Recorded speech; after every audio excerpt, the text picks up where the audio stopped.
क्या आपने कभी सोचा है कि भगवान के सबसे प्रिय भक्त को उनके ही द्वार पर जंजीरों में क्यों बांधा गया? क्या ये दंड था या फिर भक्ति का सर्वोच्च रहस्य? पूरे धाम में आज भी एक ऐसा स्थान है जहां हनुमान जी बेड़ी हनुमान या दरिया महावीर के रूप में विराजमान हैं। और उनके इस स्वरूप के पीछे छिपी है एक अद्भुत रहस्यमयी और गहन आध्यात्मिक कथा। प्राचीन काल में राजा इंद्राद्युम्न ने पुरुषोत्तम क्षेत्र यानी आज के पुरी में भगवान जगन्नाथ के भव्य मंदिर का निर्माण करवाया था। ये मंदिर केवल एक स्थापत्य नहीं था, ये स्वयं भगवान विष्णु का साकार निवास बन चुका था। समुद्र के किनारे बसे इस धाम की महिमा दूर दूर तक फैलने लगी। देवता, ऋषि और साधक सभी इस पवित्र स्थान के दर्शन के लिए आकृष्ट होने लगे।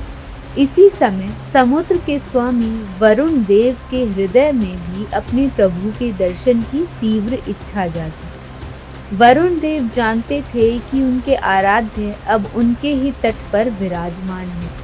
उनकी भक्ति इतनी प्रबल हुई कि वे स्वयं को रोक नहीं पाए। लेकिन जैसे ही वे पुरी की ओर बढ़े, समुद्र भी उनके साथ उमड़ पड़ा। लहरें अपनी मर्यादा भूल गईं और देखते ही देखते पुरी का एक बड़ा भाग जलमग्न हो गया। घर बहने लगे, खेती नष्ट होने लगी और मंदिर तक जल पहुंच गया।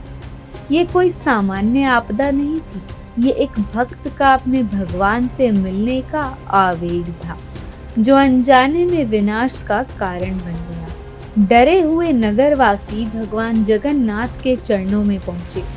उन्होंने प्रार्थना की, हे प्रभु, यदि आप यहाँ निवास करना चाहते हैं तो कृपया हमें इस संकट से बचाइए।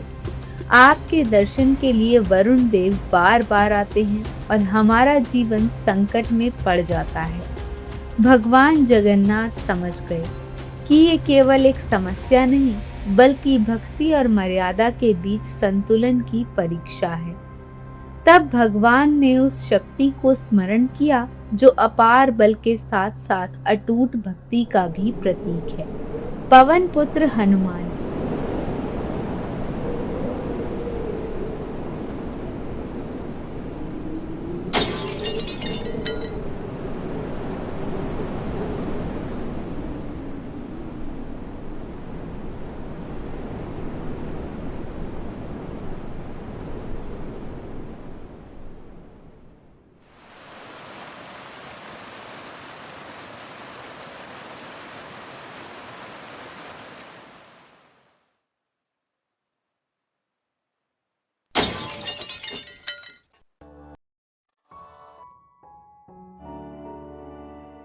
हनुमान जी तुरंत उपस्थित हुए और बोले, प्रभु, ये सेवक आपके आदेश के लिए सदैव तत्पर है। भगवान ने कहा, तुम समुद्र के सामने एक अभेद दीवार बनकर खड़े हो जाओ।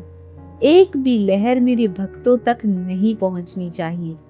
हनुमान जी ने आदेश स्वीकार किया और समुद्र तट पर अडिग होकर खड़े हो गए। हनुमान जी ने वरुण देव से कहा, आपकी भक्ति महान है, लेकिन सच्ची भक्ति वही है जो कल्याण करे, विनाश नहीं।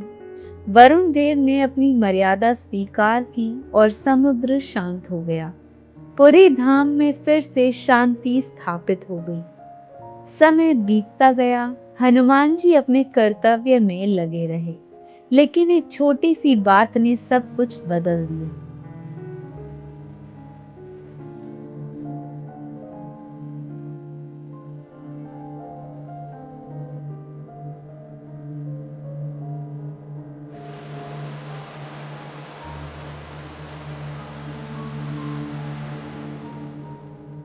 मंदिर में भोग के रूप में केवल खिचड़ी अर्पित होती थी और वही प्रसाद हनुमान जी को भी मिलता था।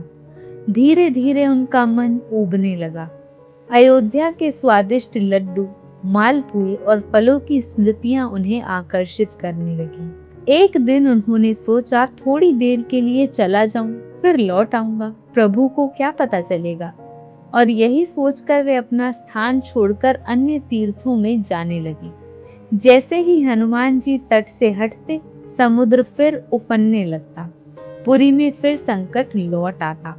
जब ये बार बार होने लगा, तब भगवान जगन्नाथ ने हनुमान जी को बुलाया। उन्होंने पूछा, हनुमान, क्या तुम्हें मेरा प्रसाद प्रिय नहीं? हनुमान जी ने सच्चाई स्वीकार की। प्रभु, आपका प्रसाद अमृत है, लेकिन कभी कभी मुझे लड्डू की इच्छा होती है।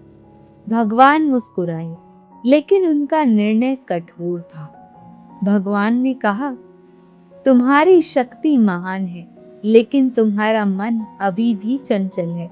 और फिर उन्होंने हनुमान जी को स्वर्ण जंजीरों में बांध दिया। लेकिन ये कोई साधारण बंधन नहीं था। हर कड़ी पर राम नाम अंकित था और उससे राम राम की ध्वनि निकल रही थी। हनुमान जी भाव विभोर हो गए।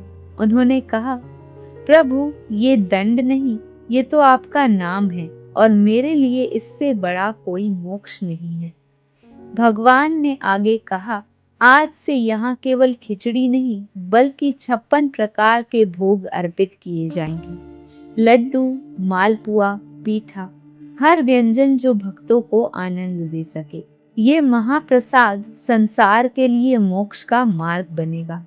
उस दिन से हनुमान जी बेड़ी हनुमान या दरिया महावीर के रूप में वहीं स्थापित हो गए।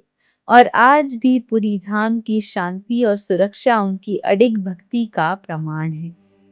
ये कथा हमें सिखाती है, भक्ति केवल भावना नहीं, अनुशासन भी है।